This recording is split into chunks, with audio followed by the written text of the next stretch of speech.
उसके बाद देखो, हिंदी में वर्णमाला मैंने शुरू की थी। वर्णमाला में मैंने आपको बताया था कि कल जो क्लास हुई थी, स्वरों की संख्या कितनी है, व्यंजन की संख्या कितनी है। स्वर जो हैं वो आपके 11 हैं, जिसमें से 10 स्वर जो हैं वो आपके हिंदी के हैं और एक स्वर हमने कहाँ से लिया है, संस्कृत से लिया है, क्योंकि री जो है वो संस्कृत का स्वर है, जिसको संस्कृत में स्वरों को अच कहा जाता है। ठीक, संस्कृत में 2 री हैं, एक लघु री और एक दीर्घ री, लेकिन हिंदी में हम जिस री को लेते हैं वो क्या है, लघु री है, दीर्घ री को हम नहीं लेते। संस्कृत में 13 स्वर हैं, मतलब अच की संख्या 13 है। एक लघु री जुड़ जाता है, एक दीर्घ री और एक री, ल के नीचे री की मात्रा। तो हम हिंदी व्याकरण पढ़ रहे हैं, संस्कृत व्याकरण नहीं पढ़ रहे हैं। तो स्वरों की संख्या 11, कौन कौन से, अ, आ, छोटी, बड़ी, छोटाऊ, बड़ाऊ, री, लघु री, ए, ऐ, ओ और औ। 2 आपके अयोगवाह वर्ण हैं। अयोगवाह वर्ण मतलब अंग और अह। अंक मतलब उसके ऊपर जो बिंदु है वो अनुस्वार है, और अ के आगे जो 2 बिंदु हैं वो विसर्ग हैं। तो अयोगवाह वर्ण कौन से होंगे, एक आपका अ के ऊपर जो अनुस्वार लगा वो अंग, और एक अ के बाद में जो 2 बिंदु लगी वो अह। समझ रहे हैं? मैंने आपको स्वरों का वर्गीकरण बताया था। स्वरों का वर्गीकरण, स्वरों का वर्गीकरण कल जो आपकी क्लास हुई थी उसमें मैंने आपको बताया था कि उत्पत्ति के आधार पर जो स्वर हैं वो 2 प्रकार के हैं। उत्पत्ति के आधार पर जो स्वर हैं वो 2 प्रकार के हैं। एक है आपका मूल स्वर। मूल स्वर, इस मूल स्वर को हम और क्या बोलते हैं, इस मूल स्वर को हम और क्या बोलते हैं, कल बताया था मैंने आपको। इसी को हम क्या बोलते हैं, एकल स्वर। इसी को हम क्या बोलते हैं, एकल स्वर। और इसी को हम क्या बोलते हैं, लघु स्वर। इसी को हम क्या बोलते हैं, लघु स्वर। ठीक है, तो उत्पत्ति के आधार पर जो स्वर हैं वो 2 प्रकार के हैं। उत्पत्ति के आधार पर, उत्पत्ति के आधार पर, उत्पत्ति के आधार पर जो स्वर हैं आपके वो कितने प्रकार के हैं, 2। उत्पत्ति मैंने आपको बताया था कि ये कैसे बन रहा है, उद योग पद योग ती। उद योग पद योग ती, इससे बना है आपका उत्पत्ति। कैसे, देखो, उद योग पद योग ती, यहां पे इस इस दो का किस में चेंज हो जाता है, ये 2 किस में बदल जाता है, तो में। तीसरा पहले में बदलता है वर्ग का, और पहला तीसरे में। तो 2 का यहाँ पे क्या हो जाता है, तो आदेश हो जाता है। इस 2 का भी यहाँ तो आदेश हो जाता है, इसलिए उ, तो में नीचे हलंत है, इसका मतलब स्वर रहित है, आधा है उद, फिर यहाँ पे प, फिर ये 2 तो में आदेश हुआ, फिर ये तो, और यहाँ पे ये। तो इस तरीके से उत्पत्ति। ठीक, तो देखो, जो उत्पत्ति के आधार पर स्वर हैं वो 2 प्रकार के। पहला इसमें है मूल स्वर, एकल स्वर, या फिर उसको क्या बोलते हैं, लघु स्वर, जिनकी संख्या आपकी कितनी है, 4। कितनी है, 4। और ये कौन कौन से हैं, अ, ई, उ और री। ये री को हिंदी में इसको मानक रूप दिया गया है, मानकीकृत रूप है ये। ठीक है, उसके बाद देखो दूसरा जो है वो है आपका क्या, इसको हम संध्या स्वर क्या बोलते हैं, संध्या स्वर। संध्या स्वर का मतलब संधि के बाद बनते हैं, संधि होती है उनमें। कैसे, अब संध्या स्वर भी 2 तरीके से हैं। एक है आपका क्या, दीर्घ स्वर। दीर्घ स्वर, इसी को हम क्या बोलते हैं, समान स्वर। और इसी को हम क्या बोलते हैं, सवर्ण स्वर। क्या बोलते हैं, सवर्ण स्वर। कौन कौन से हैं, दीर्घ स्वर बोलो, समान स्वर बोलो या सवर्ण स्वर बोलो, ये कौन से हैं? ओ, आ, सॉरी, ऊपर आ हो गया, बड़ी ई हो गया और बड़ा ऊ हो गया। ठीक, कैसे? क्योंकि आ जो है वो ओ और ओ के योग से आ बनता है, या ओ और आ के योग से आ बनता है दीर्घ संधि में, इसलिए उसको दीर्घ स्वर बोल रहे हैं। आ और ओ के योग से आ बनता है, आ और आ के योग से आ बनता है।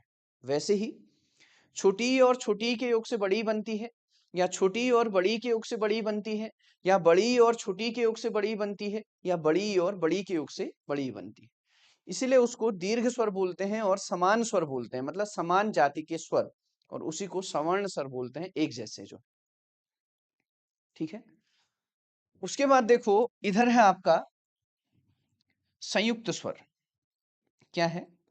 संयुक्त स्वर। अब संयुक्त स्वर कौन कौन से हैं? एक है आपका ए, एक है आपका आई, एक है आपका ओ और एक है आपका औ। ठीक है, तो चार ये हो गए जो मूल स्वर हैं, जिनको हम एकल स्वर भी बोलते हैं, जिनको हम लघु स्वर भी बोलते हैं, और सात ये हो गए, चार ये, तीन ये, चार और तीन सात। तो उत्पत्ति के आधार पर स्वर दो प्रकार के हैं, एक है आपका मूल स्वर या एकल स्वर या लघु स्वर, और एक है आपका संध्या स्वर। संध्या स्वर में एक दीर्घ स्वर है। दीर्घ स्वर कौन से हैं? जिनको समान स्वर या सवर्ण स्वर भी कहते हैं, जो आ, बड़ी और बड़ाऊ है। संयुक्त स्वर कौन से हैं? ए, ऐ, ओ और औ। इनमें से भी ए और ओ जो है ये गुण संधि के स्वर हैं। ये किसके हैं? गुण संधि के स्वर। गुण संधि के स्वर। क्यों? क्योंकि ए जो बनता है वो ओ और ई के योग से बनता है, और ओ जो बनता है वो ओ और ऊ के योग से बनता है गुण संधि में। और ये जो दो हैं, ऐ और औ जो हैं, ये जो ऐ और औ जो हैं वो कैसे बनते हैं? ओ और ए के योग से क्या बनता है? ऐ बनता है, और ओ और ओ के योग से क्या बनता है? औ बनता है। ये जो ए था ये किसके योग से बना? ओ और ई के योग से। ये जो ओ था ये किसके योग से बना? ओ और ऊ के योग से। समझ रहे हैं? तो आपने ये समझना है कि ओ और ए के योग से क्या बना आपका? ऐ। ओ और ओ के योग से आपका क्या बना? औ। समझ रहे हैं? तो ये गुण संधि के स्वर हैं, और ये दोनों जो हैं ऐ और औ जो हैं ये वृद्धि संधि के स्वर है। किसके? वृद्धि संधि के स्वर, क्योंकि वृद्धि संधि में ऐ और औ बनता है। समझ गए? क्लियर हो गया? उसके बाद अगला जो टाइप है, पहला हमने पढ़ा कि उत्पत्ति के आधार पर जो स्वर हैं वो कितने प्रकार के हैं? दो प्रकार के। अब हम मात्रा या उच्चारण के आधार पर, मात्रा या, ये चिन्ह वैकल्पिक चिन्ह इसको बोलते हैं, स्लैश जिसको अंग्रेजी में बोलते हैं, मात्रा या उच्चारण के आधार पर, उच्चारण के आधार पर, मात्रा या उच्चारण के आधार पर। तो मात्रा या उच्चारण के आधार पर जो स्वर हैं वो कितने प्रकार के हैं? तीन प्रकार के। कौन कौन से? ह्रस्व, दीर्घ और प्लुत। ह्रस्व नहीं बोलते हैं उसको, ह्रस्व बोलते हैं। ठीक है, इस तरीके से ह्रस्व। यहां ये इस तरीके से री नहीं होगा, ऋस्व, री का स्वर थोड़ी है उसमें, हो में रॉ का स्वर है, ह्रस्व। ठीक है, ह्रस्व, जिसी को हम क्या बोलते हैं? एक मात्रिक स्वर। जिसको हम क्या बोलते हैं? एक मात्रिक स्वर।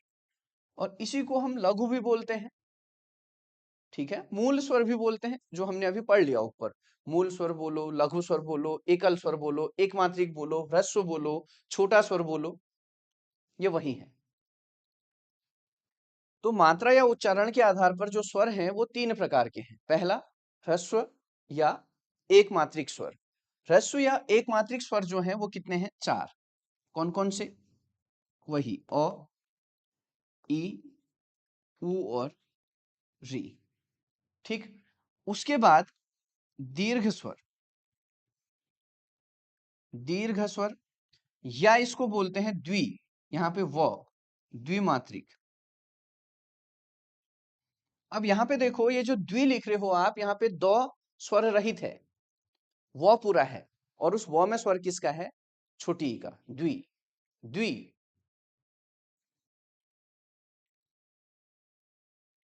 ये समझ रहे हैं? तो ये क्या है? दीर्घ स्वर या द्विमात्रिक स्वर, या फिर इसको संधि स्वर भी हम इसको बोलते हैं। तो इनकी संख्या कितनी है? 7।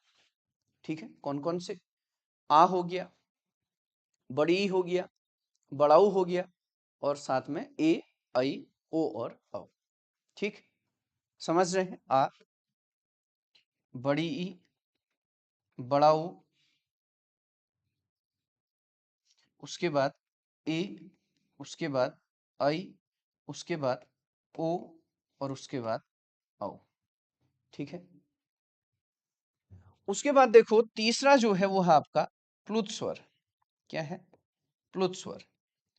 अब देखो है क्या, कुछ लोग इसकी संख्या बताते हैं, कुछ लोग इसकी संख्या नहीं बताते हैं। कुछ लोग इसकी संख्या 8 बताते हैं, कुछ लोग इसकी संख्या 11 बताते हैं, और कुछ लोग इसकी संख्या बताते ही नहीं है कि भाई प्लुत की कोई संख्या है। ठीक, अगर आचार्य किशोरी दास वाजपेयी, भोलानाथ तिवारी, इनकी अगर हम बात करते हैं, तो ये लोग इनकी कोई संख्या नहीं बताते हैं। ठीक है, स्पष्ट इनकी कोई संख्या नहीं बताते हैं, लेकिन कुछ किताबों में इसकी संख्या 8 भी दी है। अब प्लुत का मतलब क्या है, देखो सुनना। वैसे कभी आपके पास अपवादों से अपवाद भी बचता है, मतलब कभी ऐसा क्वेश्चन नहीं आएगा अपवादित। ठीक है, आता है तो आप 8 लगा के आइए। अब देखो है क्या प्लुत। प्लुत का मतलब, इसको हम त्रिमात्रिक भी बोलते हैं, इसको हम त्रिमात्रिक भी बोलते हैं। त्रिमात्रिक, इसका मतलब क्या है? मतलब जिसको उच्चारित करने में 3 मात्रा के बराबर का समय लगता है, वो है त्रिमात्रिक। जैसे आपने कई शब्द देखे होंगे, कई शब्द देखे होंगे, ओम, इसमें हिंदी का ऐसा 3 बना होता है, ओम। इसका मतलब क्या है कि आप ओ को 3 बार उच्चारित करते हैं, ओ ओ ओ, तो उसको लगने में जो समय है, 3 बार उच्चारित करने में जो समय है, इसलिए उसको 3 लिखा जाता है। ओ, बाद में अपने आप मुंह बंद हो जाएगा।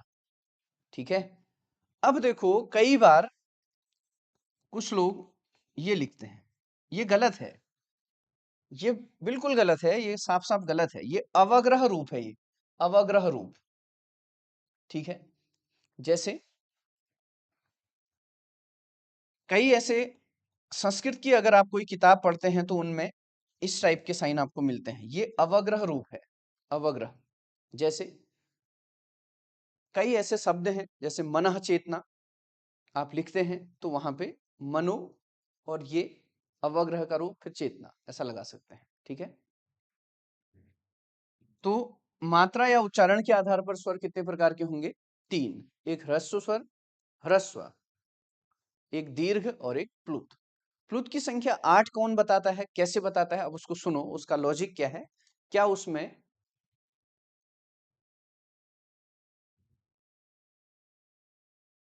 तथ्य देते हैं वो। जैसे किसी भी स्वर को आप उच्चारित करते हैं, तो वो प्लुत बनने से पहले अगर दीर्घ बन जाता है, तो उसको हम प्लुत नहीं बोलते हैं। जैसे अ जो है, अगर आप अ का उच्चारण करेंगे तो वो अ ही रहेगा, आ नहीं बनेगा। समझ रहे हैं? तो अ को वो प्लुत मान लेते हैं, ऐसे। आ जो है, वो आ को उच्चारित करेंगे तो वो किसी आ का कोई दीर्घ रूप नहीं बनेगा। ऐसा तो नहीं कि अ का उच्चारित करने पे पहले वो दीर्घ बनेगा फिर प्लुत बनेगा। अ को उच्चारित करेंगे तो आ थोड़ी बन जाएगा, वो प्लुत ही रहेगा। आ को उच्चारित करेंगे तो आ तो आ ही रहेगा, दीर्घ इसका आ थोड़ी, आ का कोई दीर्घ थोड़ी है। लेकिन जब छोटी ई को आप उच्चारित करेंगे तो ये प्लुत बनने से पहले बड़ी ई बनेगा। ई अगर आप बोलेंगे तो पहले वो बड़ी ई बनेगा, फिर वो प्लुत बनेगा। तो छोटी ई को प्लुत नहीं मानते।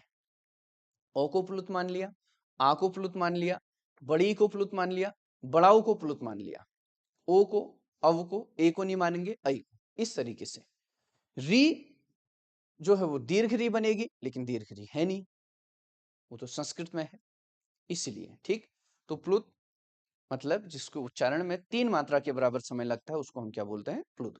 ठीक हो गया। उसके बाद देखो ओष्ठ आकृति के आधार पर स्वरों का वर्गीकरण। ओष्ठ आकृति के आधार पर, ओष्ठ आकृति के आधार पर, आकृति के आधार पर स्वरों का जो वर्गीकरण है वो कितने प्रकार के हैं? 2 प्रकार के। एक है इसमें वृत्ताकार, जिसको आप बहुत बार 1-2 पेपर में मैं शब्द देख रहा था, वर्तुलित, और जिसको आप व्रतमुखी,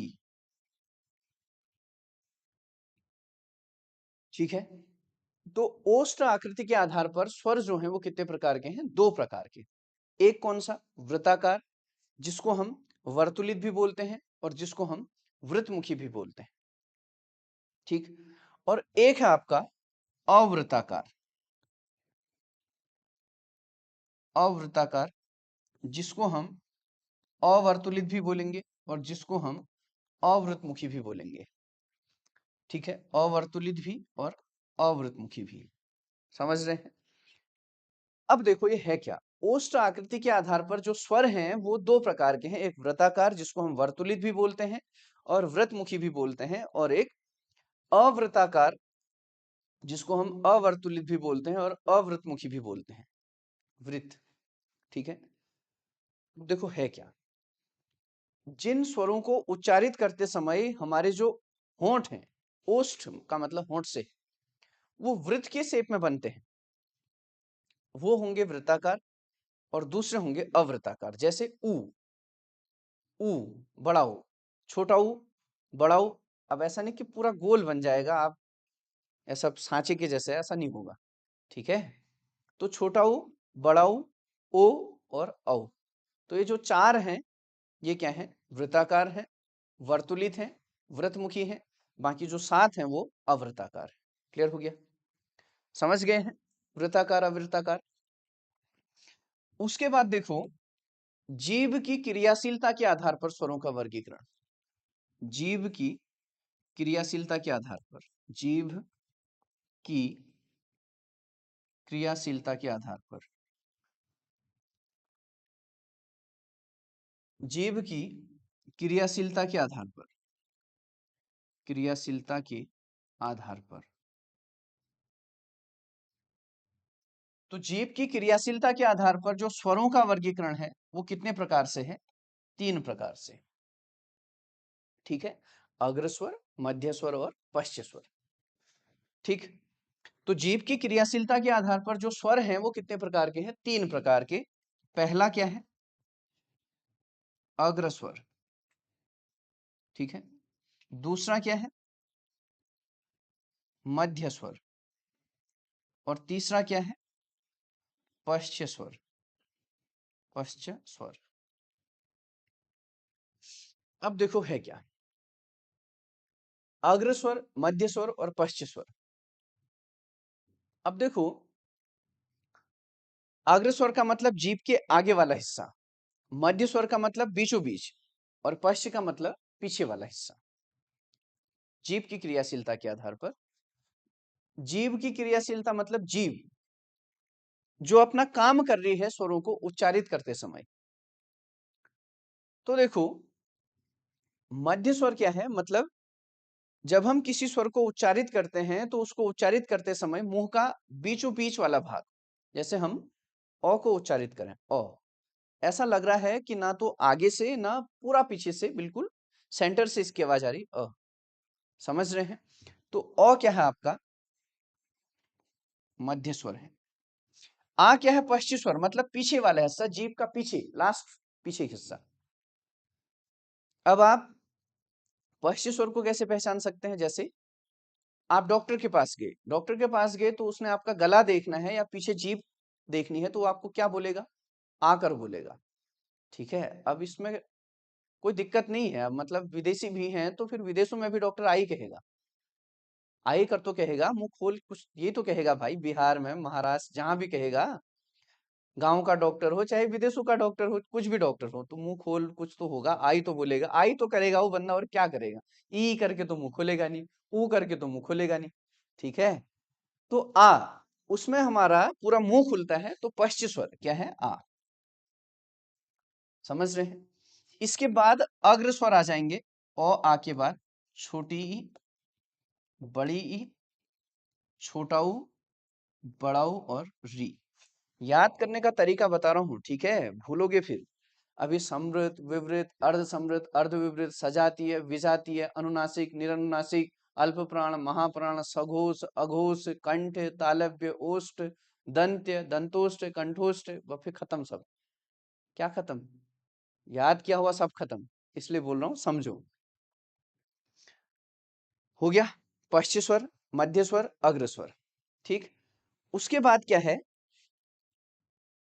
अब आपके पास कौन कौन से बचते हैं? ए, आई, ओ और औ। ये कहां कहां होंगे? बोलो। वो तो समृत विवृत वाले में मिलेंगे। ये सब कहां जाएंगे? अब पश्चिम आ जाएंगे। कौन से? ए, आई, ओ और औ।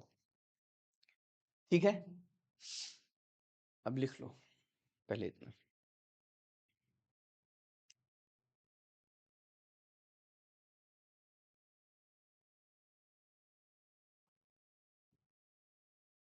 अच्छा, ये गलत हो रहा है, गलत हो रहा है। एक मिनट, एक मिनट।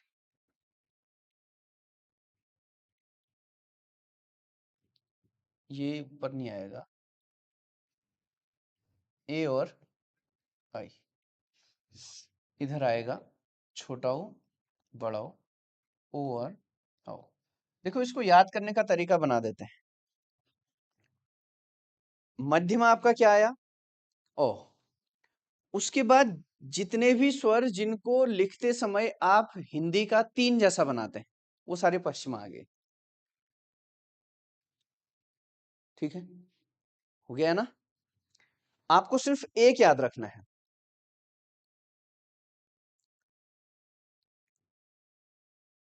एक मिनट रुकना। आपको सिर्फ एक याद रखना है, ओ। ठीक है, सिर्फ एक याद रखना है, ओ। ठीक, मतलब मध्य स्वर कौन सा है? ओ। ये याद रखना है। उसके बाद जितने भी स्वर जिनको लिखते समय हिंदी का तीन जैसी आकृति बनती है, वो सारे पश्चिम आ जाएंगे। क्या?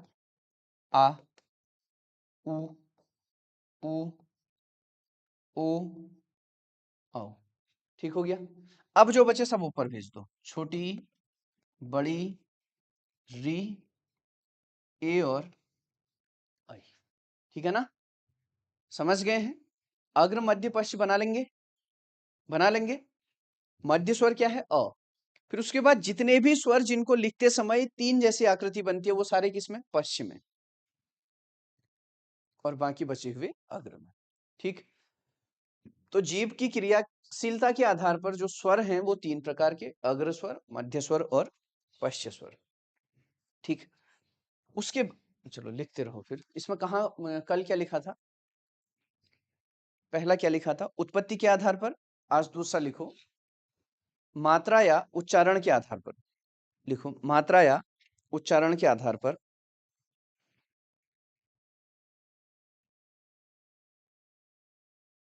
स्वरों का वर्गीकरण।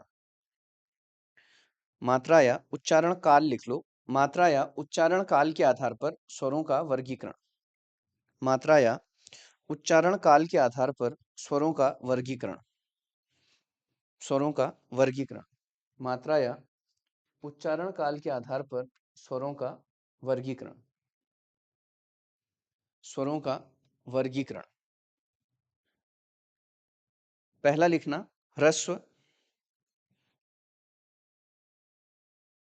ह्रस्व। ह्रस्व मत लिखना, ठीक है? ये ऐसा मत लिखना, री मत लगाना। ये ऐसा, ये हो का ये आगे, मतलब ये ऐसा। ह्रस्व। ह्रस्व। ह्रस्व स्वर। ह्रस्व स्वर या मतलब स्लैश का वैकल्पिक चिन्ह एक मात्रिक स्वर। एक मात्रिक स्वर कितनी है इनकी संख्या?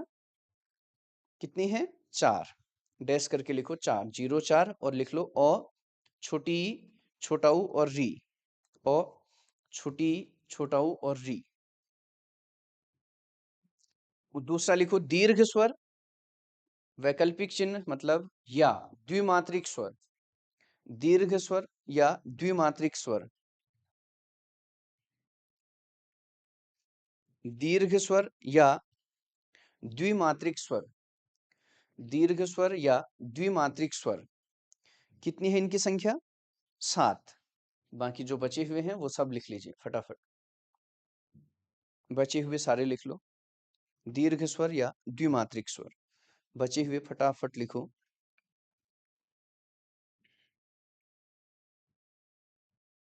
उसके बाद लिखना प्लुत स्वर या त्रिमात्रिक स्वर। प्लुत स्वर या त्रिमात्रिक स्वर। प्लुत स्वर या त्रिमात्रिक स्वर। प्लुत स्वर या त्रिमात्रिक स्वर। ठीक। उसके बाद अगला लिखो जीभ की क्रियाशीलता के आधार पर स्वरों का वर्गीकरण। जीभ की क्रियाशीलता के आधार पर डैश करके लिखना 3। जीभ की क्रियाशीलता के आधार पर डैश करके लिखना 3। जीभ की क्रियाशीलता के आधार पर डैश करके लिखना 3। पहला लिखो अग्रस्वर। अग्रस्वर। अग्रस्वर डैश करके लिखना छोटी ई, बड़ी ई, री, ए, आई। छोटी ई, बड़ी ई, री, ए, आई। उसके बाद लिखना मध्य स्वर ओ। मध्य स्वर ओ। उसके बाद लिखना पश्च स्वर प, तालव्य विश्व आधा। पश्च स्वर लिखना आ, कोमा छोटा ऊ, कोमा बड़ा ऊ, कोमा ओ, कोमा औ। पश्च स्वर। उसके बाद अगली हेडिंग बनाओ ओष्ठ आकृति के आधार पर। ओष्ठ आकृति के आधार पर स्वरों का वर्गीकरण। ओष्ठ आकृति के आधार पर स्वरों का वर्गीकरण। ओष्ठ आकृति के आधार पर स्वरों का वर्गीकरण।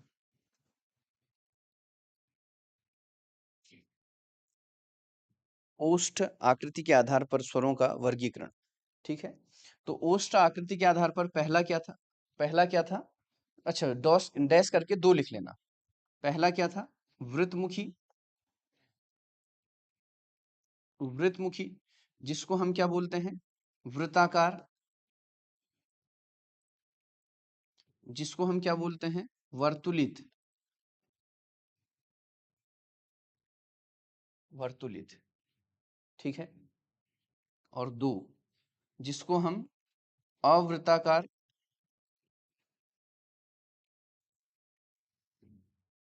अवृत्तमुखी।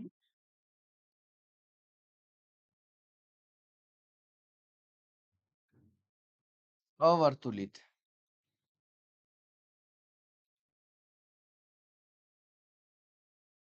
ठीक है। तो जो वृत्ताकार हैं, वृत्तमुखी हैं, वर्तुलित हैं, इनकी संख्या कौन कितनी है? छोटा ऊ, बड़ा ऊ, ओ और औ। और जो बाकी बचे हैं वो अवृत्ताकार, अवृत्तमुखी और अवर्तुलित हैं। छोटा ऊ, बड़ा ऊ, ओ औ ये वृत्ताकार हैं, वृत्तमुखी हैं और वर्तुलित हैं। बाकी जो बचे अवृत्ताकार, अवृत्तमुखी, अवर्तुलित।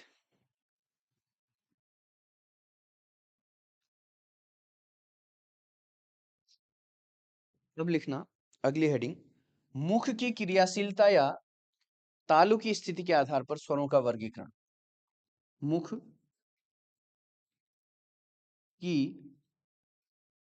क्रियाशीलता। मुख की क्रियाशीलता या तालु की स्थिति के आधार पर। तालु की स्थिति के आधार पर। के आधार पर कितने प्रकार के होंगे? 4। मुख की क्रियाशीलता या तालु की स्थिति के आधार पर जो स्वर होंगे वो कितने प्रकार के? 4 प्रकार के। कौन कौन से? पहला है इसमें संवृत, समृत। दूसरा है अर्ध समृत,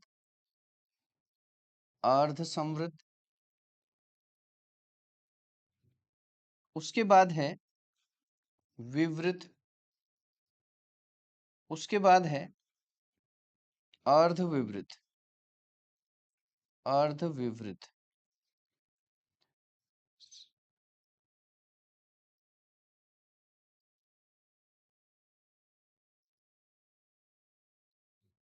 ठीक।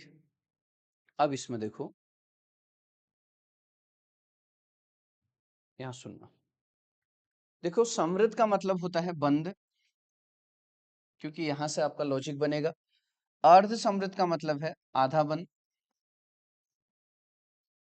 विवृत का मतलब है खुला।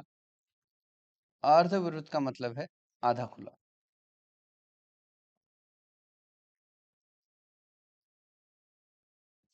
ठीक है। जब आप अग्र मध्य पश्चिम पढ़ रहे थे तो मैंने बोला था मध्य स्वर अ याद रखना, बाकी जिनको लिखने में 3 जैसे आकृति बनती है वो सारे पश्चिम है और बचे हुए अग्र में। विवृत में अब यहाँ पे देखो, मुख की क्रियाशीलता या तालु की स्थिति के आधार पर जब आपने स्वरों का वर्गीकरण पढ़ना है तो इसमें जब पूरा मुंह खुलता है उसको ध्यान रखना है। पूरा मुंह कहाँ खुलता है?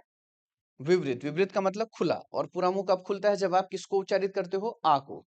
तो ये क्या हो जाएगा? आ। ये ठीक। जब आ में पूरा मुंह खुलता है तो आ का आधा जनरली देखता ऐसा लगना जैसा क्या है? ओ है। तो अर्ध विवृत, अर्ध विवृत जो है वो क्या है? ओ। समझ रहे हैं? क्लियर हो गया? इसके बाद के 4 समृद्ध बंद में लिख लो। छोटी ई, बड़ी ई, छोटा ऊ और छोटा ऊ, बड़ा ऊ और री। छोटी ई, बड़ी ई, छोटा ऊ, बड़ा ऊ, री। हो गया। अब बचे यहाँ पे ए लिख दो, अर्ध समृद्ध में, अर्ध विवृत में आई लिख दो। यहाँ पे अर्ध समृद्ध में ओ लिख दो और यहाँ पे औ लिख दो। ये है आपके अर्ध समृद्ध, अर्ध विवृत, समृद्ध और विवृत। समझ गए हैं क्या बोला मैंने? विवृत को याद रखो, जब पूरा मुंह खुलता है आ, आधा मुंह कब खुलता है? ओ में। उसके बाद सबसे ऊपर लिख दो समृद्ध वाले में, बंद वाले में, छोटी बड़ी, छोटा ऊ, बड़ा ऊ, री, 5। अब जो बचे ए अर्ध समृद्ध, आई अर्ध विवृत, ओ अर्ध समृद्ध, औ अर्ध विवृत। ठीक हो गया?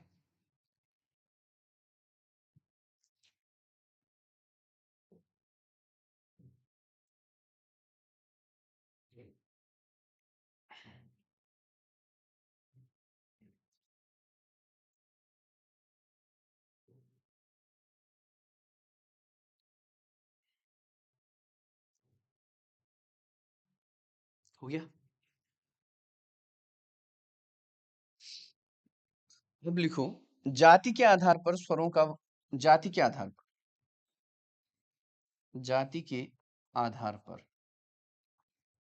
क्या? स्वरों का वर्गीकरण। वो तो पहले ही हेडिंग डाली। तो जाति के आधार पर कितने होंगे? 2। एक होगा आपका सजातीय, मतलब जो क्या होंगे? समान जाति के। और एक होगा आपका विजातीय, मतलब जो समान जाति के नहीं। सजातीय समान जाति के कौन कौन से हैं? सजातीय समान जाति के कौन कौन से हैं? ओ आ, छोटी बड़ी और छोटा ऊ बड़ा ऊ, ये समान जाति के हैं। ओ आ। उसके बाद ओ आ, छोटी बड़ी और छोटा ऊ बड़ा ऊ, ये आपके क्या हैं? समान जाति के स्वर हैं, मतलब सजातीय स्वर हैं। बाकी जो भी हैं वो क्या हैं? विजातीय स्वर। ठीक है। बाकी जो भी हैं वो क्या है? विजातीय। अब पूछेगा कैसे? यहाँ सुनो, ऑप्शन देखो। बोलेगा समान जाति के स्वर कौन से हैं? ओ और ओ लिख देगा। ठीक है। ए और आई लिख देगा। आ और ई लिख देगा। फिर आपके पास छोटा ऊ और बड़ा ऊ लिख देगा। तो समान जाति के कौन से हैं? छोटा ऊ और बड़ा ऊ। ये समान जाति के नहीं है। ओ समान जाति थोड़ी है। ए आई समान जाति थोड़ी है। आ ई समान जाति थोड़ी है। ओ और ऊ समान जाति थोड़ी है। ऊ और ए समान जाति थोड़ी है। ए और ई समान जाति थोड़ी है, ये समझ गए हैं। समान जाति सजातीय स्वर कौन से होंगे? अ आ, छोटी बड़ी और छोटा बड़ा, ये जो होंगे ये समान जाति के होंगे। बाकी कुछ भी लिख के ऑप्शन दे सकता है, वो क्या होंगे? विजातीय होंगे। ठीक है ना, समझ रहे हैं। तो जाति के आधार पर दो प्रकार से हैं, एक आपका सजातीय और एक आपका विजातीय। और लास्ट इसमें लिखना प्रकृति या स्वभाव या अनुनासिकता के आधार पर। प्रकृति, स्वभाव या अनुनासिकता।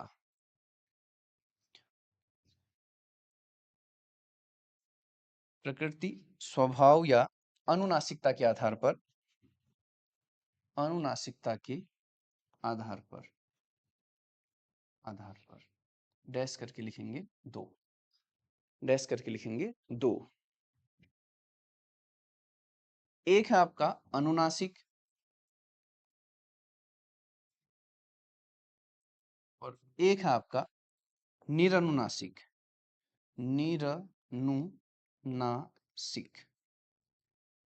निरनुनासिक, एक है आपका अनुनासिक और एक है आपका निरनुनासिक।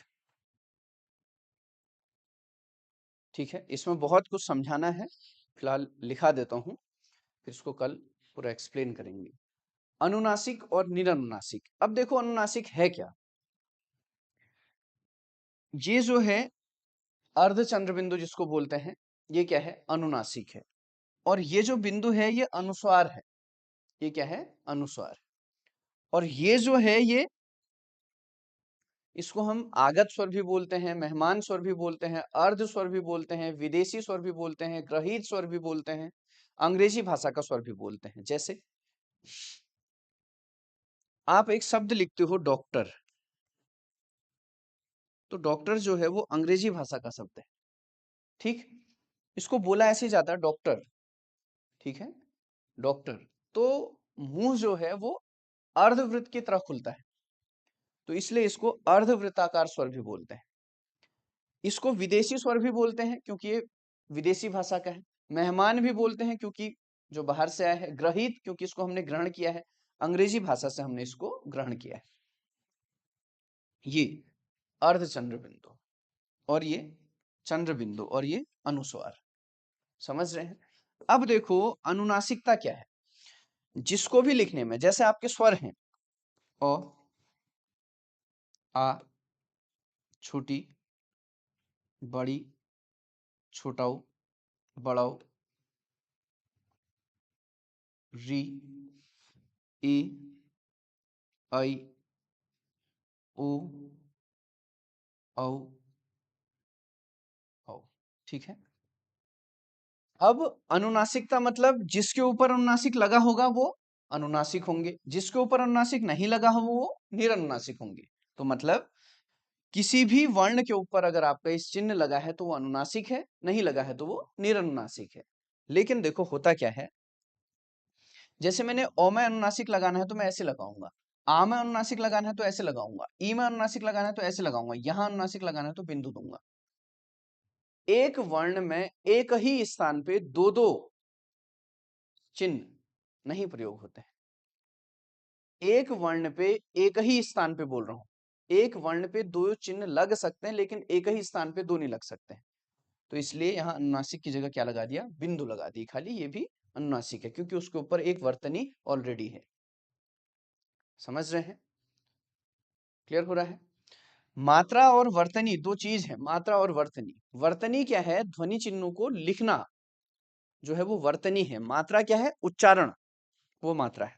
मात्रा और वर्तनी एक जैसा नहीं है। आप अगर कभी एग्जाम में क्वेश्चन देखते हो तो वर्तनी के आधार पर शुद्ध शब्द वहां आता है, मात्रा के आधार पर नहीं आता। मात्राओं का उच्चारण होता है, वर्तनी का लेखन होता है। समझ पा रहे हैं? वर्तनी की दृष्टि से शुद्ध शब्द कहता है, मतलब क्योंकि आप लिख रहे हो ना उसको, तो वो शब्द तो लिखा हुआ है इसलिए। ठीक, बाकी इससे आगे कल चलाएंगे। ठीक है, जीएस वगैरह